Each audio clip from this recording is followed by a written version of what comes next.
तो चलिए स्टार्ट करते हैं। यहाँ पर देखिए क्वेश्चन दिया गया है, निम्नलिखित विदेशी यात्री किस क्रम में भारत आए थे। चलिए 1 को ऑप्शन देना है कि निम्नलिखित विदेशी यात्री किस क्रम में भारत आपके आए थे। यहाँ पर जवाब देना है 1 का ऑप्शन क्या हो जाएगा।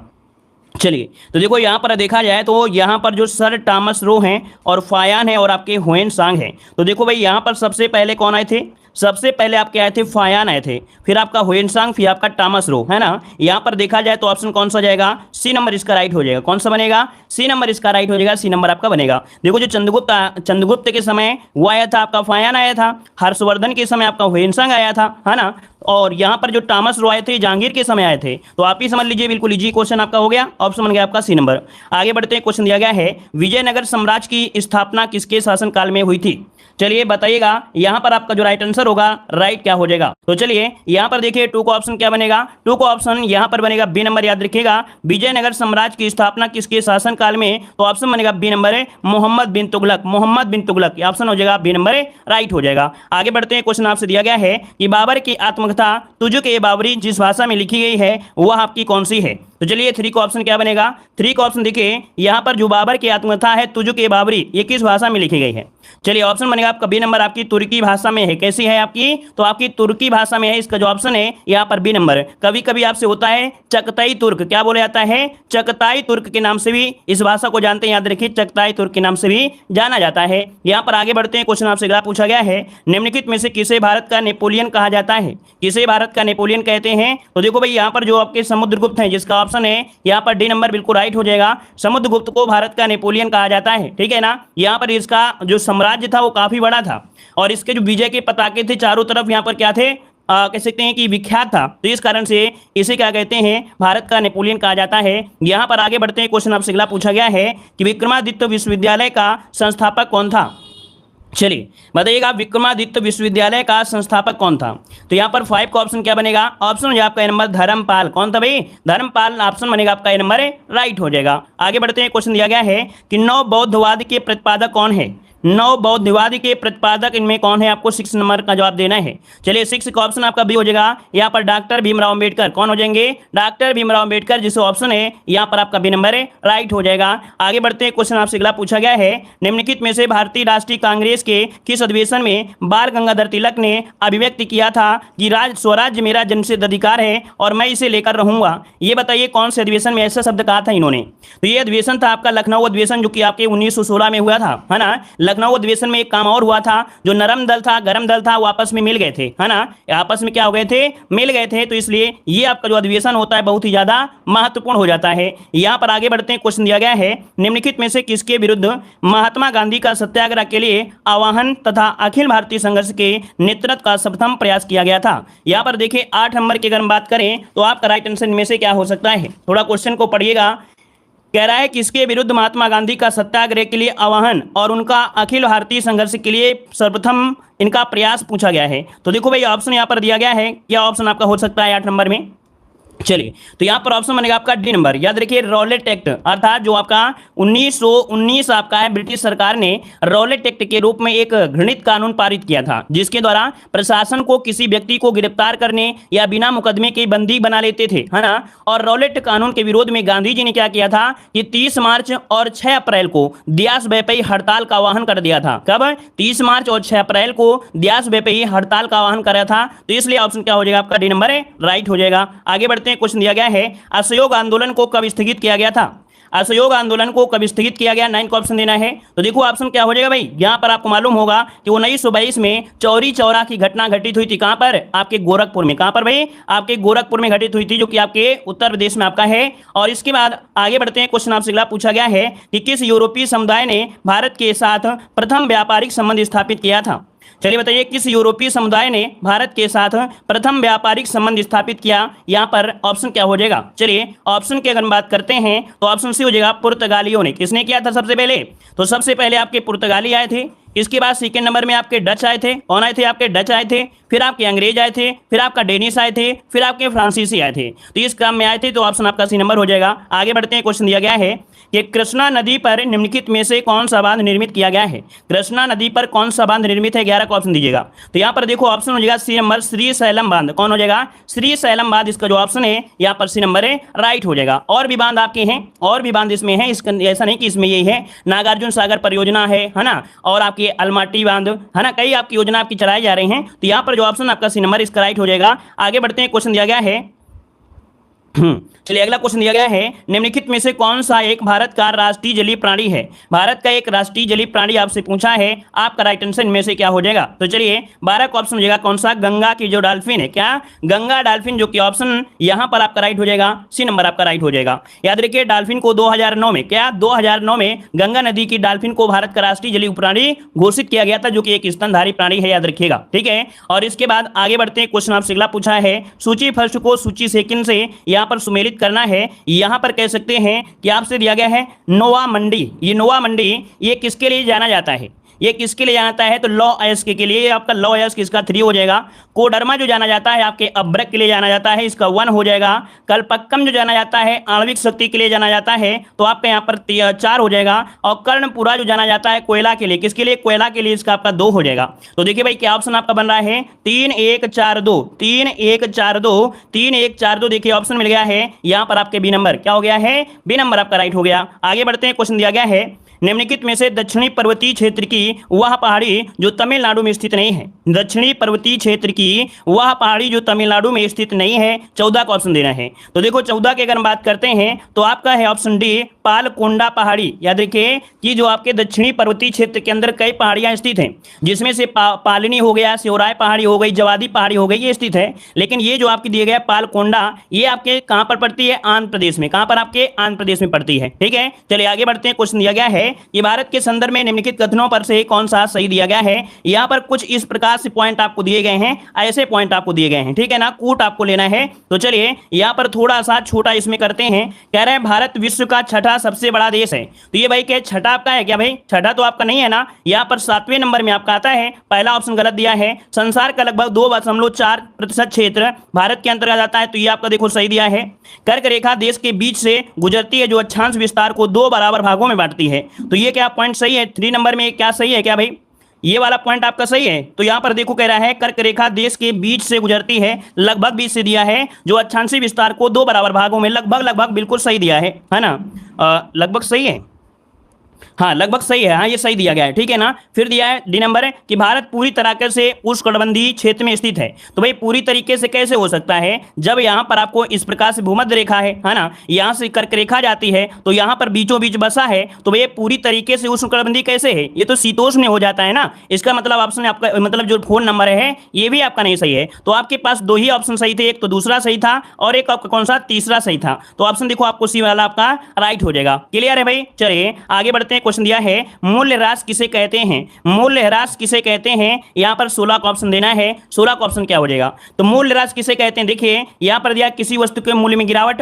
नहीं, कह रहा है भौतिक संसाधन के इस्तेमाल के दौरान होने वाली टूट फूट, बिल्कुल सही है। यहां पर कोई भी भौतिक संसाधन मतलब होता है, कोई मान लीजिए आपके घर में कोई मशीन है, मान लीजिए कोई पंखा है ना, तो इसमें क्या होता है, इस्तेमाल जब करोगे तो कहीं ना इसमें कुछ ना कुछ क्षति होगी कि नहीं होगा, टूट फूट होगा कि नहीं होगा, उसी को हम लोग मूल्यह्रास कहते हैं। तो ऑप्शन बनेगा आपका बी नंबर। आगे बढ़ते हैं, क्वेश्चन दिया गया है कि क्षेत्रीय ग्रामीण बैंक की स्थापना किस वर्ष की गई थी। दोस्तों चलिए जवाब दीजिएगा, क्षेत्रीय ग्रामीण बैंक की स्थापना कब की गई। 17 की अगर हम बात करें तो ऑप्शन क्या होगा, यहां पर देखिए 2 अक्टूबर 1975 में। कब की गई थी, 2 अक्टूबर 1975, जो कि ऑप्शन है यहां पर आपका सी नंबर है, राइट हो जाएगा। और इसके बाद आगे बढ़ते हैं, क्वेश्चन आपसे अगला पूछा गया है कि प्रधानमंत्री आवास योजना के अंतर्गत कितनी धनराशि बजट 2022-23 में आवंटित की गई है। तो चलिए बताइएगा कि प्रधानमंत्री आवास योजना के अंतर्गत कितनी धनराशि बजट 2022-23 में आवंटित की गई है। 18 का ऑप्शन देना है।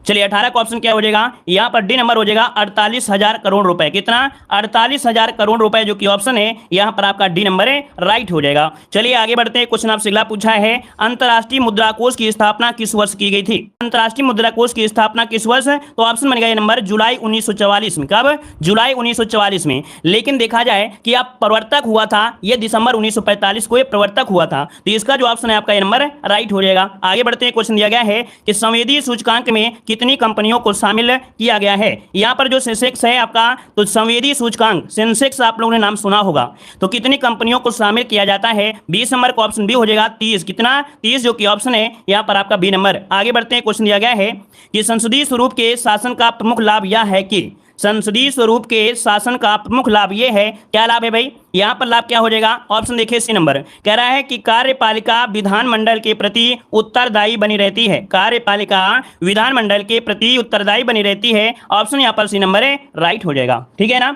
चलिए, जो भी नया क्वेश्चन आपको मिले, जो भी नया क्वेश्चन मिले अपनी कॉपी में जरूर नोट कर लीजिएगा। जो भी नया क्वेश्चन मिले अपनी कॉपी में जरूर नोट करिएगा। यही सच्चा ज्ञान होता है यूट्यूब से। अगर यूट्यूब में आप पढ़ रहे हैं तो जो नया क्वेश्चन मिले उसकी तुरंत आप कॉपी में नोट करिएगा और एग्जाम के समय उसी का रिवीजन कर लीजिएगा। सबसे बेस्ट तरीका होता है। ठीक है ना।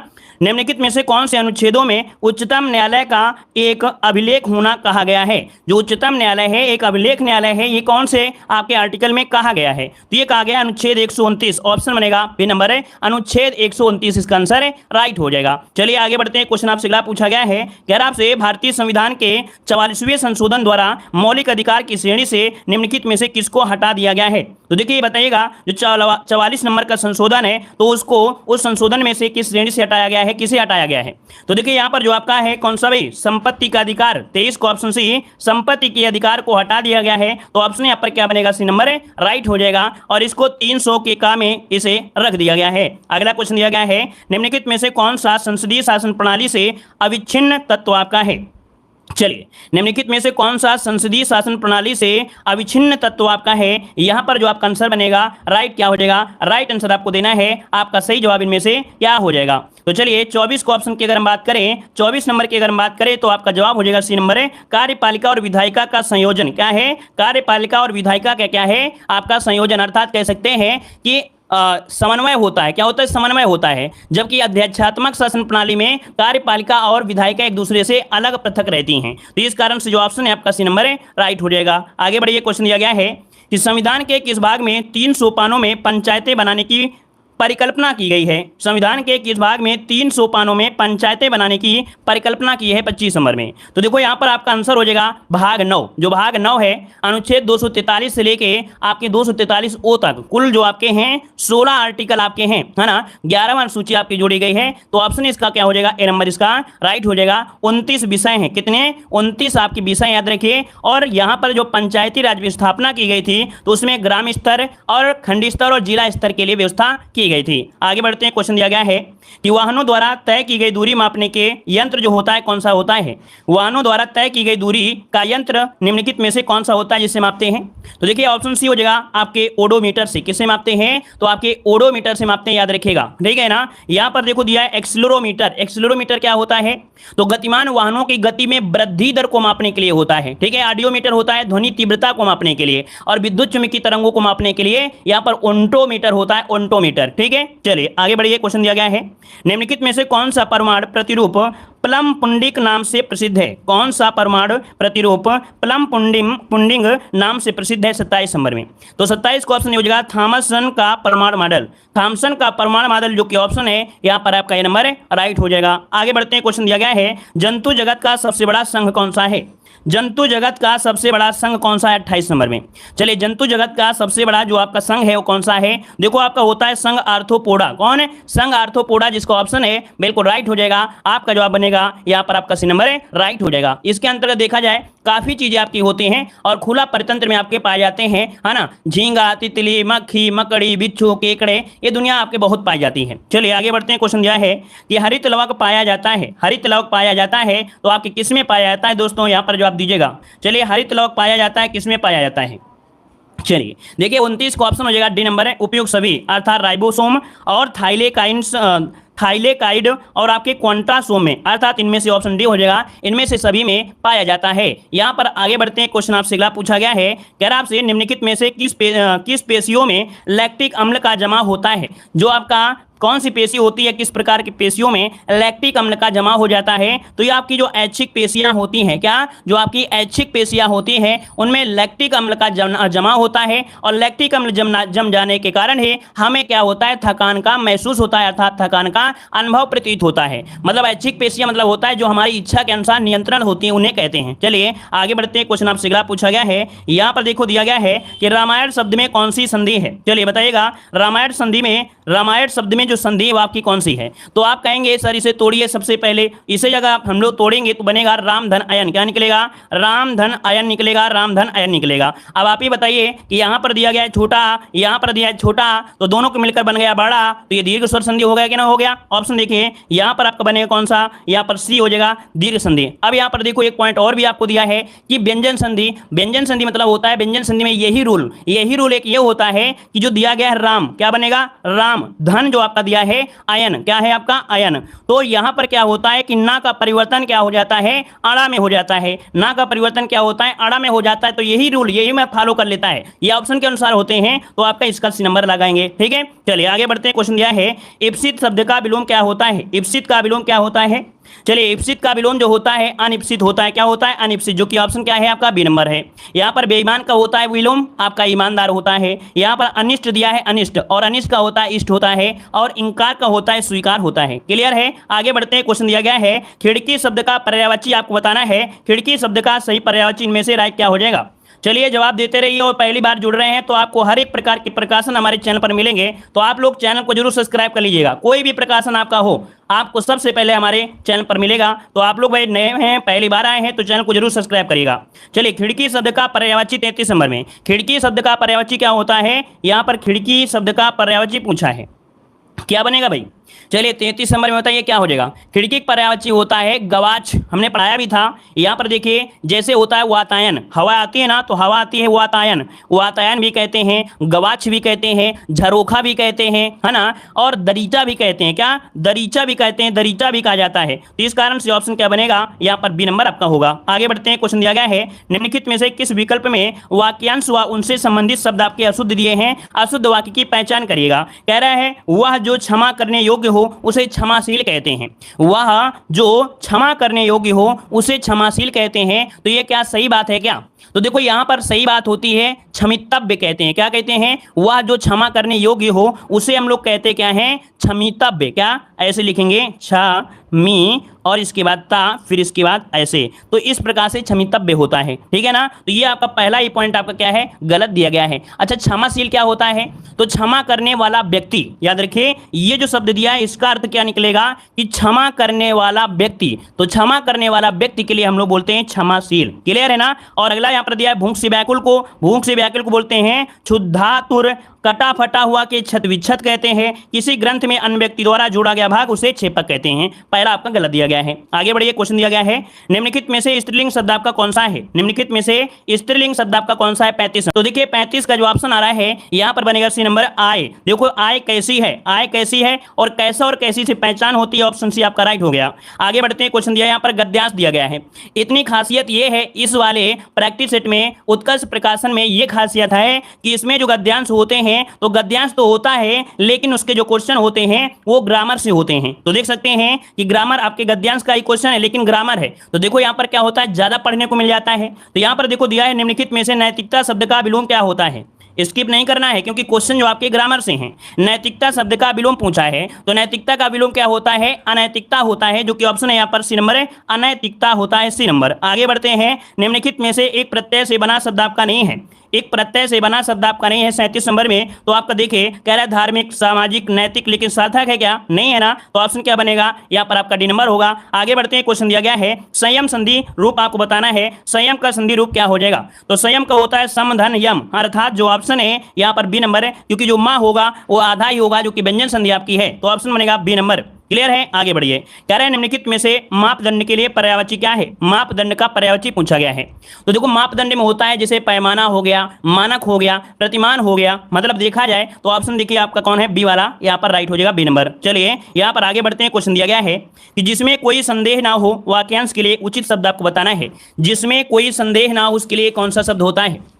चलिए दोस्तों, यहां पर जो ऑप्शन आपका हो जाएगा निसंदेह, क्या होता है, निसंदेह होता है, याद रखिए निसंदेह हो जाएगा। और इसके बाद आगे बढ़ते हैं, क्वेश्चन आपसे अगला पूछा गया है, यहां पर दिया है प्रजातांत्रिक शब्द में प्रत्यय बताना है। प्रजातांत्रिक शब्द में जो प्रत्यय होगा इनमें से राइट क्या हो जाएगा। तो चलिए यहां पर जो आंसर है आपका राइट क्या होगा, ये भी क्या है, गद्यांश से ही है। ये भी क्वेश्चन क्या है, जो आपके गद्यांश है उसी का क्वेश्चन आप कहें दूसरे गद्यांश का, क्योंकि आपके पास दो गद्यांश मिलेंगे तो उस दूसरे गद्यांश का क्वेश्चन है। प्रजातांत्रिक शब्द में प्रत्यय पूछा है तो आपका जवाब क्या हो जाएगा, इक हो जाएगा, जो कि ऑप्शन क्या है, सी नंबर हो जाएगा। अगला क्वेश्चन दिया गया है, निम्नलिखित में से उदासीन शब्द के पर्यायवाची कौन से हैं। उदासीन शब्द के पर्यायवाची पूछा है 42 नंबर में। तो उदासीन का होता है क्या है, विमुख होता है, वैरागी होता है, अनासक्त भी होता है। मतलब पहला ही जो ऑप्शन है यहाँ पर राइट हो जाएगा, है ना। यहाँ पर देखो रिपु होता है किसका, शत्रु का होता है, किसका होता है, शत्रु को होता है। निर्धन जो होता है किसका होता है, तो आपके गरीब का होता है। और यहां पर वायु जो होता है हवा का होता है। चलिए आगे बढ़िए, क्वेश्चन दिया गया है, कह रहा आपसे भ्रष्टाचार शब्द में कौन सा समास है। भ्रष्टाचार शब्द में समास पूछा गया है और यहां पर 43 में ऑप्शन क्या होगा,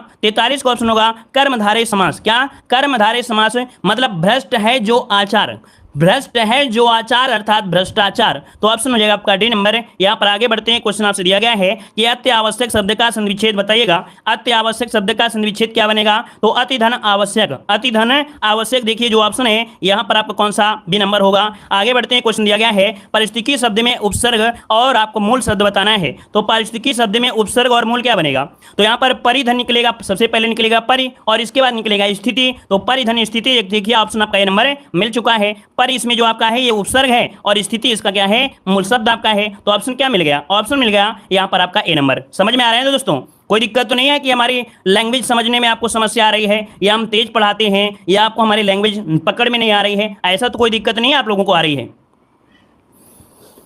क्यों भाई, ऐसा तो नहीं है हम तेज पढ़ा रहे हैं आपको समस्या आ रही हो, कुछ समस्या हो तो बता दीजिएगा, है ना। चलिए आगे बढ़ते हैं, क्वेश्चन दिया गया है, कह रहे भारत के किस राज्य की तटरेखा सबसे लंबी है। यहां पर बताइए कि भारत के किस राज्य की तटरेखा सबसे लंबी है। और सबसे लंबी तटरेखा मतलब ये हो गया कि जो ये आपका क्या है, प्यारा सा भारत है ना, यहां पर ये गुजरात है। तो देखो कितनी दूर ऐसे ऐसे बना है और इसे लंबाई में करेंगे तो बहुत ज्यादा हो जाएगा। मतलब यहां पर जो आपका कौन है भाई, गुजरात है, ऑप्शन डी हो जाएगा गुजरात। गुजरात की जो आपकी सीमा रेखा है, तट रेखा, वो आपकी सबसे लंबी है। तो ऑप्शन क्या बनेगा, यहां पर आपका डी नंबर है, राइट हो जाएगा। क्लियर है ना। अगर आपसे पूछे सबसे छोटी, तो सबसे छोटी कहां की हो जाएगी, तो यहां पर आपका गोवा है, तो गोवा की सबसे छोटी हो जाएगी। क्लियर है ना। एक पॉइंट और पूछ लेता है कि यहां पर कह सकते हैं जो तटरेखा है वो आपकी 6100 किलोमीटर, कितनी 6100 किलोमीटर कंप्लीट देखा जाए, जो आपके केंद्र शासित प्रदेश अंडमान निकोबार है, लक्षद्वीप को मिलाएंगे तो 7516.6 इतने आपके कह सकते हैं किलोमीटर, ये कंप्लीट आपकी है क्या, कंप्लीट आपकी यहां पर क्या है, ये आपकी रेखा हो जाएगी, कंप्लीट आपकी क्या होगा, जो तट रेखा होगी। ठीक है, चलिए आगे बढ़िए। क्वेश्चन दिया गया है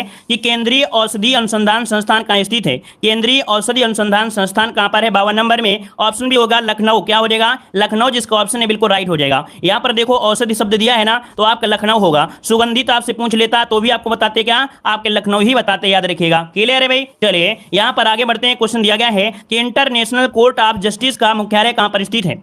इंटरनेशनल कोर्ट ऑफ जस्टिस का मुख्यालय है ये आपके कहां पर है, तो देखिए ऑप्शन हो जाएगा सी नंबर द हेग, क्या हो जाएगा, द हेग, जो कि ऑप्शन है यहां पर आपका सी नंबर राइट हो जाएगा। द हेग कहां पड़ता है, नीदरलैंड में पड़ता है। कहां पर, नीदरलैंड पड़ता है। अगर पूछे स्थापना कब की गई थी, तो आपकी 1945 में इसकी स्थापना की गई थी। हमने पॉइंट ये भी बताया था कि इस न्यायालय में आपके 15 न्यायाधीश होते हैं। कितने, 15 न्यायाधीश होते हैं, जिनमें से इनकी कितने वर्षों के लिए, 9 वर्षों के लिए आपके नियुक्त किए जाते हैं। क्लियर है ना। एक पॉइंट और भी बताया था कि किसी एक देश के 2 न्यायाधीश नहीं हो सकते हैं साथ साथ, मतलब किसी भी देश के 2 न्यायाधीश एक साथ नहीं हो सकते हैं, एक देश का एक न्यायाधीश होगा। ये भी पॉइंट आपको याद रखना है। चलिए आगे बढ़ते, क्वेश्चन दिया गया है, यहां पर कह रहा है निम्नलिखित में से कौन सा पुरस्कार केवल संगीत से संबंधित है। कौन सा पुरस्कार केवल संगीत से संबंधित है, यहां पर 54 नंबर में ऑप्शन क्या होगा। 54 नंबर की अगर हम बात करते हैं तो देखिए यहां पर जो ग्रैमी अवार्ड है, कौन है, जो ग्रैमी पुरस्कार है ये संगीत से संबंधित है। ग्रैमी पुरस्कार जो दिया जा रहा है आपके 1959 से, कब से, 1959 से ये दिया जा रहा है, याद रखिए किसके द्वारा, तो आपके प्रतिवर्ष national academy of recording arts and sciences द्वारा दिया जा रहा है। आगे बढ़ते, क्वेश्चन दिया गया है रिंगगिट किस देश की मुद्रा है। रिंगगिट किस देश की मुद्रा है पूछा गया है। ये भैया मलेशिया, आपने नाम सुना होगा मलेशिया, इसका जो ऑप्शन है यहाँ पर नंबर हो जाएगा, मलेशिया की मुद्रा याद रखिएगा। ठीक है ना। और यहाँ पर कह सकते हैं कि एक शब्द आपने सुना होगा कुआलालंपुर। क्या? कुआलालंपुर सुना होगा, मलेशिया की राजधानी। याद रखिए, मलेशिया की राजधानी कुआलालंपुर, कुआलालंपुर, कुआलालंपुर, ये मलेशिया की राजधानी है। यहाँ पर थाईलैंड की मुद्रा पूछी जाती है। थाईलैंड की मुद्रा क्या है? बाहत है। क्या है भाई? बाहत जो इसकी मुद्रा है थाईलैंड की है। क्लियर है ना? भूटान की मुद्रा पूछ लेता है, क्या बताएंगे? न्यू ग्रेटरम, हम लिख दे रहे हैं न्यू निगु, ऐसे होगा, और इसके बाद ला, फिर इसके बाद ट्रा, फिर आपका मा, है ना। इसके बाद आपका होता है मालदीव की, तो मालदीव की होती है रुपया। क्या होता है? रुपया होता है। चलिए यहाँ पर आगे बढ़ते हैं। क्वेश्चन दिया गया है, गीत गोविंद किसने लिखा था? गीत गोविंद किसने लिखा दोस्तों, बताइएगा। 56 का ऑप्शन भी हो जाएगा जयदेव, है ना, जयदेव, जो कि ऑप्शन है आपका बी नंबर आ रहा है। सबके जवाब नहीं आ रहे भाई, ऐसा क्यों? चलिए ये बताइएगा कि भैया सबके जवाब क्यों नहीं आ रहे? सब लोग साथ में जवाब दीजिए, ज्यादा अच्छा लगेगा। कुछ लोग ही जवाब दे रहे हैं। चलिए बताइएगा कि नवकलेश्वर उत्सव किस राज्य से संबंधित है? नवकलेश्वर उत्सव किस राज्य से संबंधित है? ये संबंधित है आपके उड़ीसा से। कहां से? आपके उड़ीसा से संबंधित है। याद रखिएगा, आपका जवाब नंबर राइट हो जाएगा। ये कह सकते हैं कि पुरी में जो आपका है, पुरी में जो आपका जगन्नाथ मंदिर है, उससे जुड़ा हुआ एक प्राचीन उत्सव है। याद रखिएगा, तो ऑप्शन हो जाएगा आपका ए नंबर है। आगे बढ़ते हैं। क्वेश्चन दिया है, संयुक्त राष्ट्र सुरक्षा परिषद के 5 स्थायी सदस्य बताइए।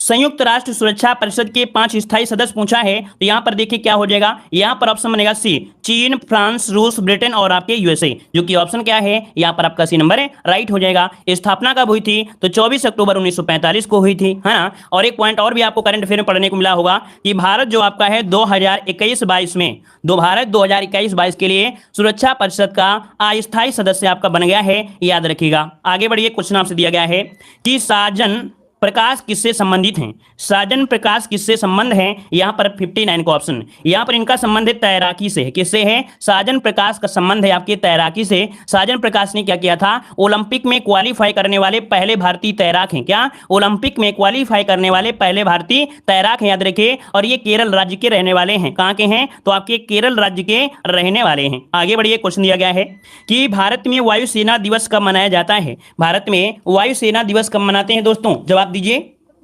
चलिए तो देखिए भाई, यहां पर जो ऑप्शन है 60 नंबर में, ऑप्शन सी हो जाएगा 8 अक्टूबर को। कब मनाते हैं? 8 अक्टूबर को मनाया जाता है। याद रखिए, इसकी स्थापना जो हुई थी 8 अक्टूबर 1932। क्या? 1932 को इसकी स्थापना की गई थी। वायुसेना का मुख्यालय कहां पर है? तो आपके दिल्ली में है, अर्थात आपकी दिल्ली में है। क्लियर है? चलिए यहां पर आगे बढ़ते हैं। क्वेश्चन दिया है कि 10 जनवरी 1991 को सप्ताह का कौन सा दिन था? ये आपके किससे दिया है? ये दिया गया आपके रीजनिंग से। तो रीजनिंग और मैथ आपके अलग से मिलेगा, अलग वीडियो में मिलेगा, है ना। रीजनिंग और मैथ जो है वो आपकी अलग से आपकी क्लास होगी, उसमें सॉल्व कराया जाएगा। प्रतिवर्ष अंतर्राष्ट्रीय श्रमिक दिवस कब मनाया जाता है? प्रतिवर्ष अंतर्राष्ट्रीय श्रमिक दिवस कब मनाते हैं? तो देखो भाई, 91 का ऑप्शन क्या बनेगा? चलिए 91 का ऑप्शन देना है आपका। राइट आंसर इनमें से क्या होगा? तो देखो भाई, यहां पर 1 मई को मनाते हैं। क्या? 1 मई को मनाते हैं, जो कि ऑप्शन क्या होगा? सी नंबर राइट हो जाएगा। यहां पर अगला क्वेश्चन आपसे दिया गया है, कह रहा आपसे सतत, अर्थात यहां पर MSME जेड प्रमाणन योजना का शुभारंभ किसने किया है? तो ये बताइएगा कि MSME सतत प्रमाणन योजना का शुभारंभ किसने किया है? तो ये शुभारंभ किया है आपके नारायण राणे, जो कि ऑप्शन है यहाँ पर डी नंबर। ये केंद्रीय सूक्ष्म लघु और उद्यम मंत्री हैं। क्या? ये केंद्रीय सूक्ष्म लघु और उद्यम मंत्री हैं। याद रखिए, नारायण राणे ने आपका ये योजना शुरू किया है। चलिए आगे बढ़ते हैं। क्वेश्चन आपसे पूछा गया है कि 2 मई 1922 को किसने विश्व स्नूकर चैंपियंस 2022 का खिताब जीत लिया है? तो देखिए 2 मई 2022 की बात है, और ये जीता किसने है? तो आपके रोनी ओ सुल्वीन। कौन है? रोनी ओ सुल्वीवन, इन्होंने जीत लिया है। यहां पर जो आंसर है आपका ये हो जाएगा, ये इंग्लैंड की हैं। कहां के हैं? आपके इंग्लैंड के हैं। याद रखिए, तो ऑप्शन आपका ए हो गया। आगे बढ़िए। क्वेश्चन दिया गया है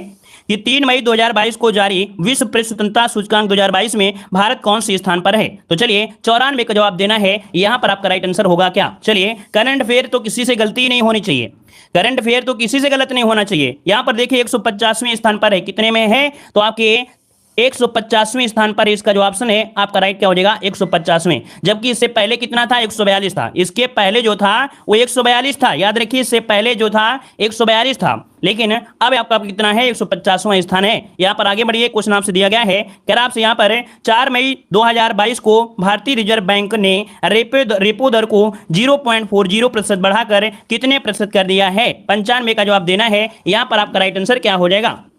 चलिए भाई, राइट आंसर की अगर हम बात करें तो यहां पर आंसर बी हो जाएगा 4.4। कितना कर दिया है? 4.4 कर दिया है, याद रखिएगा। यहां पर आगे बढ़ते हैं, क्वेश्चन आपसे अगला पूछा गया है कि जीवला विशेष ऋण योजना किस राज्य सरकार ने शुरू किया है? जीवला विशेष ऋण योजना किस राज्य सरकार ने शुरू किया है? 96 का ऑप्शन क्या होगा? तो 96 का ऑप्शन डी हो जाएगा आपके महाराष्ट्र सरकार ने। किसने? महाराष्ट्र सरकार ने। ये एक ऋण योजना है। क्या? ये एक ऋण योजना है जो कि राज्य सहकारी बैंक द्वारा उन कैदियों के लिए पेश की गई है जो कि 3 वर्ष से अधिक जेल में सजा काट रहे थे, उनके लिए ये योजना आपकी है। आगे बढ़ते हैं, क्वेश्चन आपसे दिया गया है कि मई 2022 में किसने भारतीय वायुसेना के महानिदेशक के पद पर यहां पर संभाला है? तो चलिए बताइए, भारतीय वायुसेना के महानिदेशक जो आपका है, इसका जो डीजी का पद है, ये किसने संभाला है? चलिए आपके पास ऑप्शन है 97 में, तो ऑप्शन जो है सी नंबर संजीव कपूर है। कौन है? संजीव कपूर इसका जो ऑप्शन है, यहां पर सी नंबर इसका राइट हो जाएगा। आगे बढ़ते हैं, क्वेश्चन आपसे अगला पूछा गया है कि जीन बैंक परियोजना स्थापित करने वाला पहला भारतीय राज्य कौन सा है? जीन बैंक परियोजना स्थापित करने वाला पहला राज्य इनमें से बताना है, तो 98 का ऑप्शन बी हो जाएगा महाराष्ट्र है। कौन है? महाराष्ट्र ने महाराष्ट्र जीन बैंक को मंजूरी दे दिया है। और इसके बाद आगे बढ़ते हैं, क्वेश्चन आपसे अगला है मिड डे मील के साथ सहकारी स्कूलों में नाश्ता देने वाला भारत का पहला राज्य कौन सा बना है? मिड डे मील के साथ सहकारी स्कूलों में नाश्ता देने वाला भारत का पहला राज्य कौन सा है 99 में? तो यहां पर आंसर हो जाए ए नंबर आपका तमिलनाडु है। याद रखिए, तमिलनाडु जो कि ऑप्शन बनेगा ए नंबर राइट हो जाएगा। आगे बढ़ते हैं, क्वेश्चन दिया गया है कि विश्व का सबसे लंबा कांच का पुल किस देश में बनाया गया है? विश्व का सबसे लंबा कांच का पुल किस देश में बनाया गया है? तो देखिए भाई, ऑप्शन क्या होगा? यहां पर 100 का ऑप्शन बनेगा सी नंबर आपके वियतनाम होगा। क्या यहां पर वियतनाम लगाना है? चाइना मत लगा दीजिएगा, ये वियतनाम में बनाया गया है। याद रखिएगा, इसका नाम है बैक लॉन्ग ब्रिज। क्या नाम है भाई? इसका नाम है बैक लॉन्ग ब्रिज, ये इसका नाम है। याद रखिएगा, मतलब होता है व्हाइट ड्रैगन, इसका अंग्रेजी में अर्थ होता है व्हाइट ड्रैगन, होता है व्हाइट ड्रैगन। और ये 632 कितना 632 मीटर लंबा है, यानी करीब देखा जाए तो आपका यहाँ पर 2073 फीट का, क्योंकि मीटर आपका ये क्या है? मीटर है, और फीट में देखा जाए लगभग 2073 फीट आपका है। ऊंचाई देखा जाए तो 150 क्या है मीटर, यानी 492 फीट इसकी क्या है? आपकी ऊंचाई है। तो इस प्रकार से यहाँ पर आपका ये क्या हुआ? क्वेश्चन आपका कंप्लीट हुआ। हिंद, वंदे मातरम।